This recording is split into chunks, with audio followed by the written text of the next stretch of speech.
Bismillahirrahmanirrahim. Alhamdulillahi Rabbil Alamin. Wassalatu wassalamu ala ashrafil anbiya'i wal mursalin, Nabiyina Muhammadin wa ala alihi wa ashabihi ajma'in. Amma ba'd. Mga kapatid sa pananampalatayang Islam, ito po ang ating panglimang pag-aaral sa pagpapaliwanag ng Tauhid. At tulad ng akin na ipangako sa inyo na ang ating itatalakay ngayon ay ang kahalagahan ng pagbahagi ng Tauhid sa mga tao. Gaano nga ba kahalaga ang pag-anyaya sa mga tao tungo sa Tauhid? Hindi lingid sa ating kaalaman, mga mahal kong kapatid, kung gaano kahalaga ang Tauhid sa buhay ng isang tao. At masasabi natin na ito ang pinakamahalaga sa buhay ng tao. Sabi nga ng ilan, mawala na sa iyo ang lahat, wag lang ang Tauhid. Bakit? Dahil kahit mawala sa iyo ang lahat at mayroong Tauhid na natitira sa iyong puso, katotohanan ang mga nawala sa iyo ay papalitan yun ng Allah subhanahu wa ta'ala ng mas mainam pa. Subalit kung ang Tauhid ang nawala sa iyong puso, ang pagsamba mo at pagkilala sa Allah nawala sa iyong puso, kahit nasa iyo pala ang lahat ng bagay sa mundo, katotoo lang hindi ito palalaguin ng Allah subhanahu wa ta'ala. Parang isang taong umiinom ng tubig ng karagatan na hindi napapawi ang kanyang uhaw. Sa kanya lahat ang tubig sa karagatan iniinom niya. Isipin nyo gano'ng kadami ang tubig sa karagatan, pero hindi napapawi ang kanyang uhaw. Ganun ginagawa ng Allah subhanahu wa ta'ala ang mga taong walang Tauhid sa kanilang puso. Kahit na napakayaman nila, kahit nasa kanilang lahat, pero wala ang Tauhid sa kanilang puso, parang wala din. Wala silang napapakinabangan sa kanilang yaman, kundi dagdag lang na sakit sa kanilang ulo. Ang Tauhid, mga kapatid, ito ang dahilan kung bakit tayo umiiral sa mundo. Ang Tauhid, ito ang dahilan kung bakit nilikha ang mga bagay na atin nakikita at hindi nakikita. Kung kaya napakahalaga na ito ay atin ding ibahagi sa mga tao. Pagkatapos na ito ay ating nalaman, sikapin natin na ito ay may bahagi sa mga tao. Bakit nga ba? Unang-una, mga mahal kong kapatid, dahil ito ay kabilang sa pagpapatupad ng Tauhid. Kabilang sa pagpapatupad mo ng Tauhid sa iyong buhay ay ibahagi mo ito sa mga tao. Bakit? Dahil kung ikaw ay tunay na naniniwala na ang Allah lang ang lumikha sa lahat, kung ikaw ay tunay na naniniwala na ang Allah lang ang dapat sambahin, wala ng iba, tiyak sisikapin mo na ipaalam din ito sa mga mahal mo sa buhay upang sila din ay maligtas. Upang sila din ay maligtas. Tiyak na ipapaalam mo rin ito sa mga tao sa iyong paligid upang ituro sa kanila ang dahilan kung bakit tayo umiiral dito sa mundo. Ganun, mga kapatid. Yun ang unang dahilan kung bakit kailangan natin na ipahayag ang Tauhid sa mga tao. At para po sa inyong kaalaman, hindi kailangan ng Allah subhanahu wa ta'ala ang ating pagpahayag ng Tauhid, bagkus tayo ang nangangailangan sa pagpapahayag ng Tauhid. Hindi kailangan ng Allah sa atin, o hindi kailangan ng Allah ang ating pagtuturo sa mga tao na ang Allah lamang ang dapat sambahin. Hindi kailangan ng Allah subhanahu wa ta'ala na ang pagtuturo natin sa ating mga mahal sa buhay na sambahin lamang siya. Hindi. Tayo ang nangangailangan, hindi ang Allah. Tayo ang nangangailangan sa Tauhid. Bakit? Dahil gawin man natin ito, ipahayag man natin ito sa mga tao o hindi, tunay na ang Allah ay tutulungan niya pa rin ang kanyang relihiyon. Tunay na ang Allah ay ipapaabot niya pa rin ito sa mga tao. Tunay na ang Allah ay ipapaunawa niya pa rin sa mga tao ang Tauhid, maging sa pamamagitan man natin o sa ibang mga tao. Subalit napakalaking karangalan kung tayo ang gagamitin ng Allah subhanahu wa ta'ala na maipahayag ang tauhid na ito.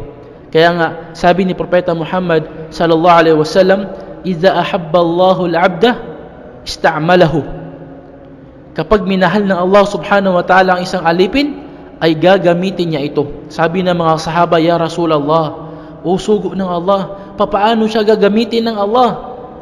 Sabi ng Propeta Muhammad sallallahu alaihi wasallam, gagamitin siya ng Allah sa paggawa ng kabutihan hanggang siya ay bawian ng buhay. Gagamitin siya ng Allah sa paggawa ng kabutihan. At ang pinakamainam sa paggawa ng kabutihan ay ang maunawaan mo ang tauhid at ipahayag mo ito sa mga tao. Allahu Akbar, Allahu Akbar. Kaya ang mga taong nag-aanyaya sa tauhid, kapag tinuturo mo ang tauhid sa iyong mahal sa buhay, ibig sabihin, ikaw ay kabilang sa minahal ng Allah. Bakit? Ginamit kanya sa pagpalaganap ng kanyang pananampalataya. Ito ang unang dahilan, mga kapatid, kung bakit kailangan nating ipahayag ang tauhid sa mga tao. Dahil ito ay kabilang sa pagsakatuparan natin ng tauhid. Pangalawa, mga kapatid, kung bakit kailangan natin ipahayag sa mga tao ang tauhid, dahil ito ay pagpapasalamat sa Allah subhanahu wa ta'ala. Bilang pagtanaw ng utang na loob sa Allah subhanahu wa ta'ala na tayo ay kabilang sa kanyang ginabayan. Biyaya, wala nang mas malaki pang biyaya ang gabay na ipinagkaloob sa iyo ng Allah. Wala na. Sabi ng mga ulama, ang pinakamainam na biyaya na ibinigay ng Allah sa isang tao, pinakamainam, ay ang gabay. Allahu Akbar, Allahu Akbar. Kahit na ikaw ang pinakamahirap sa lahat ng tao, pinakadukha sa lahat ng tao, pero kung ikaw ay may gabay, nagabayan ka sa tamang landas, namulat ka sa katotohanan na ang Allah pala ang tunay na Diyos na lumikha sa atin, mapalad ka, kapatid. Nasa iyo ang pinakamainam na biyaya. Nasa iyo ang pinakamainam na biyaya. Kung kaya, mga mahal kong mga kapatid, nang dahil dito, obligado sa bawat isa sa atin na binigyan ng biyaya na ibahagi din ito sa mga tao. Kaya sabi na Allah sa Suratul Duha, sa huling talata ng Suratul Duha, sabi ng Allah, "Fabini'mati rabbika fahaddith wa amma bini'mati rabbika fahaddith." At ang biyaya naman ay binigay sa iyo ng Allah, ay ibahagi mo ito sa mga tao. Ibahagi mo ito sa mga tao. Nang dahil sa nalaman mo ang tauhid, bilang pagtanaw ng utang na loob mo sa Allah subhanahu wa ta'ala, bilang pagpapasalamat mo sa Kanya, ibahagi mo ito sa mga mahal mo sa buhay. Ibahagi mo ito sa mga tao. Kabilang ito sa pagpasalamat mo sa Allah subhanahu wa ta'ala. Pangatlong dahilan, mga kapatid, at ito ang panghuli, pangatlong dahilan kung bakit kailangan natin ipahayag ang tauhid sa mga tao, dahil sa laganap na pagkalat ng shirk sa ating kapaligiran. Allahu Akbar. Ang paglaganap ng shirk sa ating kapaligiran ay mas malala pa kaysa paglaganap ng COVID-19 sa ating kapaligiran. Mas malala pa. Dahil ang COVID-19 ay sa 2019 nag-start, December 29, 2019. Pero ang shirk, noon pa, hindi ka pa isinilang, nagsimula ng kumalat ang shirk. At mas maraming mga tao ang gumagawa ng shirk sa ating mundo kaysa mga taong gumagawa ng tauhid. Allahu Akbar. Magtulog-tulugan ba tayo? At hindi pa nun. Hindi pa nagtapos dun. May mga tao pang nagsusumikap na ipalaganap ang shirk. May mga tao pa, Allahu Akbar, hindi natutulog para lang ipalaganap ang shirk. Ginagamit nila ang lahat ng kanilang kakayahan na pwede nilang gamitin upang ipalaganap ang shirk.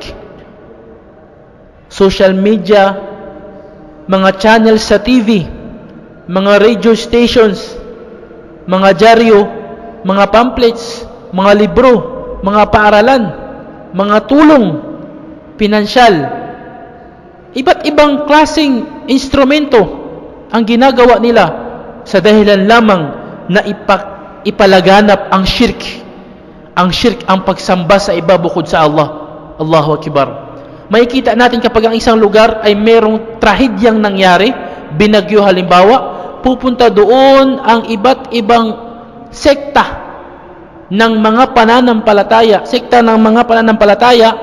na nagkukunwaring dala-dala nila ang salita ng Diyos at ginagamit nila ito. Sa anong paraan? Sa pagtulong nila sa mga tao. Tulong pinansyal, tulong tirahan, tulong medikal, ano pa mga tulong sa mga napinsala ng bagyo, napinsala ng baha, napinsala ng lindol, napinsala ng tsunami, ginagamit nila yon. At pagkatapos na tulungan nila ang mga tao, ay ipapahayag na nila daw kuno ang salita ng Diyos. Salita ng Diyos kuno. Ipapahayag na nila, a'udzubillah. Gumagastos sila mga kapatid para lang ipalaganap ang shirk. Dinadamay nila ang mga taong walang kamuwang-muwang na maparusahan ng Allah subhanahu wa ta'ala sa kabilang buhay. Dinadamay nila ang mga tao, ang mga bata, ang mga matatanda, ang mga mahihirap, mga dukha. Gusto nilang akayin papuntang impyerno. A'udzubillah. A'udzubillah. Kaya mag-ingat tayo mga kapatid, lalong-lalo ng ating mga pamilya. Napupuntahan sila ng iba't ibang mga tao sa kanilang bahay, sa inyong mga bahay, bibisitahin. Kunwari, dala-dala daw nila ang salita ng Diyos. Dala-dala daw nila ang tinatawag na magandang balita. A'udzubillah. Magandang balita daw. Magandang balita? Tama. Binanggit yun ng Allah sa Quran na magandang balita ang dala-dala nila. Sabi na Allah, "Fabashshirhum bi'adabin alim." Bigyan mo sila ng magandang balita na sila ay paparusahan sa impyerno. A'udzubillah. Isang uri ng pangungutya ng Allah subhanahu wa ta'ala sa mga taong walang pananampalataya. Ginagamit na Allah ang salitang magandang balita sa kaparusahan upang mas lalong mahirapan. Parang kinukutya ng Allah ang mga taong hindi sumasamba sa Kanya. Sige, wag kayo sumamba sa akin. Bigyan ko kayo ng magandang balita. Balita na kayo ay ipapasok sa impyerno at paparusahan ng painful, napakasakit na parusa. A'udzubillah. Ito ang ginagawa mga kapatid ng mga tao sa panahon ngayon. Tayo na nasa atin ang tauhid, magtulog-tulugan ba tayo? A'udzubillah. Kaya ba nating matulog na ang ating pamilya ay hindi Muslim? Kaya ba nating mag-relax, matuwa na ang ating asawa hindi Muslim? Ang ating mga anak hindi mga Muslim? Mamatay sila na hindi sila mga Muslim? Mamatay sila na gumagawa ng syirkul akbar? A'udzubillah. A'udzubillah. A'udzubillah. At nalaman mo na ang sino man ang gumawa ng syirkul akbar, katotohanan, ay hinding-hindi na patatawarin ng Allah subhanahu wa ta'ala. At katotohanan na ipinagbawal mo, na ipinagbawal ng Allah sa iyo na manalangin ka na siya ay patawarin ng Allah. Bawal yun. Sabi na Allah sa surah At-Taubah, "Ma kana lin-nabiyyi wal-ladhina amanu ay yastaghfiru lil-mushrikina walau kanu uli qurba min ba'di ma tabayyana lahum annahum ashabul jahim." A'udzu billah. Sa surah At-Taubah, sabi ng Allah, hindi maaari sa isang propeta, hindi maaari sa isang propeta at sa mga mananampalatayang Muslim na humingi ng kapatawaran para sa mga taong namatay sa shirk, mga mushrik, kahit na ito pa ay kanilang mga malalapit sa buhay. A'udzubillah. Bakit? Dahil nalaman nila na itong mga taong namatay sa shirk ay papasok sa impyerno. A'udzubillah. Hinding-hindi na sila aahunin ng Allah subhanahu wa ta'ala magpakailanman. A'udzubillah. Isipin mo, ang iyong mahal sa buhay susunugin ang iyong mahal sa buhay. A'udzubillah. Kung susunugin ang iyong ina sa iyong harapan, ano ang mararamdaman mo? Kaya mo ba? Kaya mo bang isipin yun? Susunugin ang iyong anak sa iyong harapan. A'udzubillah. Hindi mo kaya isipin yun. Paano na lang kaya kung sa kabilang buhay apoy, na ang init ng apoy sa kabilang buhay ay 70 times ng init ng apoy dito sa mundo. Sabi ng isang sahaba ni Propeta Muhammad sallallahu alaihi wasallam, "Ya Rasulullah, ang apoy dito sa mundo ay sapat na bilang maging parusa. Sapat na ang init bilang ito ay maging parusa sa mga hindi mananampalataya. Paano na lang kaya kung dudublehin pa hanggang 70 times? A'udhu billah, sa impyerno." At ang apoy sa impyerno, mga kapatid, nung ito ay likhain ng Allah, ito ay kulay puti. At nung ito ay pinainit ng Allah ng ilang libong taon, naging kulay pula. At nung ito ay pinainit pa ng Allah ng ilang libong taon, naging kulay asul. At nung ito pa ay pinainit at pinainit at pinainit pa ng Allah subhanahu wa ta'ala ng ilang libong taon, ito ay naging kulay itim. At ang impyerno ngayon ay kulay itim ang apoy. A'udhu billah, a'udhu billah. Ito yung pangatlong dahilan, mga kapatid, kung gaano kahalaga na ipahayag natin sa mga tao ang tauhid. Ang pagsamba lamang sa tunay na Panginoon na lumikha sa atin. Ipaliwanag natin sa kanya na si Jesus ay hindi Diyos. Bakit mismo si Jesus ay merong kinikilalang Diyos? Kung siya ay Diyos, bakit siya sumasamba? Mateo 12, versikulo 29. Sabi ni Jesus, "Pakinggan nyo Israel. Pakinggan nyo Israel." Sabi ni Jesus, ang Diyos na ating Diyos ay isa lamang. Sinama niya ang kanyang sarili na may kinikilalang Diyos sa salitang ating. Kung Tagalog ka, naiintindihan mo ang salitang ating, ibig sabihin, kasali yung nagsasalita na nag-aangkin na may Diyos. Ang Diyos natin siya ay isa. At binanggit pa niya sa Juan 17, Juan 17, talata 3, "At ito ang buhay na walang hanggan, na ikaw," tinuturo niya ang kanyang kamay sa kalangitan, "na ikaw ay kikilalanin ng nag-iisang bugtong Diyos at si Jesucristo bilang iyong isinugo." Napakalinaw, mga mahal kong kapatid, na si Jesus ay hindi Diyos, bagkus siya ay isinugo lamang. At ito ay pinatunayan din ng Quran sa Surah Maryam chapter 19 talata 36.